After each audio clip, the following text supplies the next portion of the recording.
देश भर में बंद हुए हजारों कोचिंग क्लासेस। बेसमेंट हादसे के बाद कोचिंग संस्थानों पर कसा जा रहा शिकंजा। प्रशासन कर रही छानबीन, कई कोचिंग सील, कई नामचीन कोचिंग पर लटका सरकार का ताला। दिल्ली के ओल्ड राजेंद्र नगर में राउस बेसमेंट केस ने हर कोचिंग वाले को चौकन्ना कर दिया है। दरअसल कई ऐसे कोचिंग संस्थान हैं जो नियमों के खिलाफ जाकर अपना बिजनेस चला रहे हैं।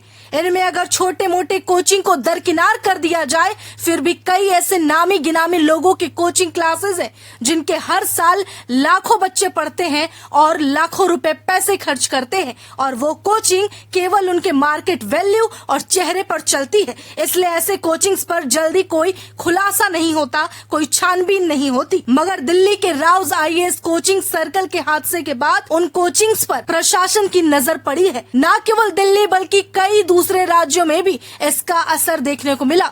जिस तरीके से कुछ दिनों पहले तक गुस्साए बच्चों का हुजूम सड़कों पर प्रदर्शन कर रहा था और कुछ डिजिटल यानी कि ऑनलाइन टीचर्स के समर्थन में पोस्ट न करने के कारण सोशल मीडिया पर उन्हें बॉयकॉट करने की मांग उठी, दूसरी तरफ इसी मामले पर देश भर के कोचिंग संस्थानों की तहकीकात शुरू कर दी गई, जिनमें उन कोचिंग के जरूरी डॉक्यूमेंट से लेकर बिल्डिंग के स्ट्रक्चर और बाकी फैसिलिटीज पर भी छानबीन की गई और उस हिसाब से चाहे तो उस कोचिंग को सील किया गया या तो उन्हें नोटिस दिया गया है।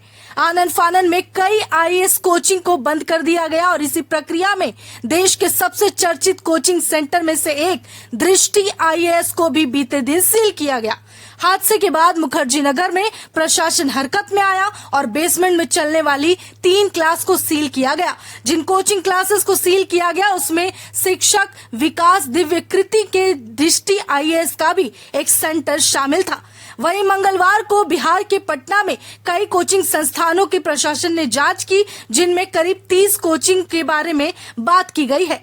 इनमें से खान सर के कोचिंग का भी नाम आया है। एसडीएम खुद खान सर के जीएस रिसर्च सेंटर पहुंचे। इस मामले को लेकर एसडीएम ने कहा कि खान सर ने कुछ समय की मांग की है। कहा है कि कोचिंग संस्थानों से जुड़ी जो भी सर्टिफिकेट है वो हम जल्द ही उपलब्ध कराएंगे।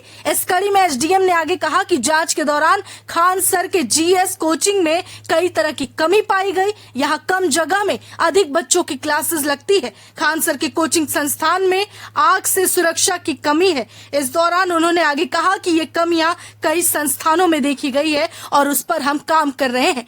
वहीं जानकारी के मुताबिक फिटजी और आकाश के अलावा अनअकैडमी ने भी कोचिंग सेंटर के नियमों का उल्लंघन किया। जिला प्रशासन कमेटी ने अनअकैडमी को शाम तक का वक्त दिया क्योंकि इनके पेपर पूरे नहीं थे।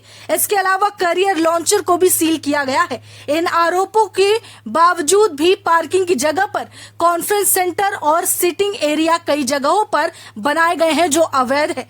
वहीं मंगलवार को नोएडा में बिना मानक के संचालित हो रहे 4 कोचिंग सेंटर को सील किया गया। नोएडा में कुल रजिस्टर्ड 49 कोचिंग सेंटर है, जबकि नोएडा और ग्रेटर नोएडा में हजारों की संख्या में अवैध कोचिंग सेंटर चलाए जा रहे हैं।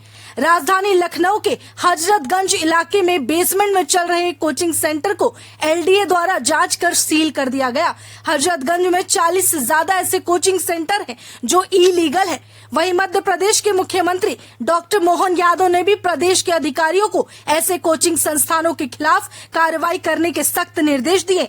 मंगलवार सुबह से इंदौर जिले में जिला प्रशासन और पुलिस टीम ने विभिन्न क्षेत्रों में संचालित होने वाले कोचिंग संस्थानों की जांच पड़ताल की।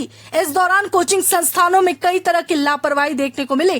टीम ने इंदौर के कल्प वृक्ष और रेजोनेंस कोचिंग सेंटर की जांच की। कल्प वृक्ष कोचिंग संस्थान में तो सब कुछ ठीक पाया गया, लेकिन रेजोनेंस में काफी कमियां थी। ये कोचिंग सेंटर बेसमेंट में चल रहा था। टीम ने इसकी जानकारी कलेक्टर और पुलिस कमिश्नर को दी। इसके अलावा राजस्थान की राजधानी जयपुर में मंगलवार को नगर निगम प्रशासन पूरी तरह अलर्ट मोड में नजर आई। नगर निगम ग्रेटर मेयर सौम्या गुर्जर प्रशासनिक अमले के साथ कोचिंग हब क्षेत्र गोपालपुर पहुंची और कई कोचिंग इंस्टीट्यूट में बड़ी लापरवाही देखने को मिली। कई के पास फायर एनओसी नहीं थी। बिल्डिंग निर्माण की अनुमति और बकाया यूडी टैक्स जैसी खामियां भी निकल कर सामने आई है।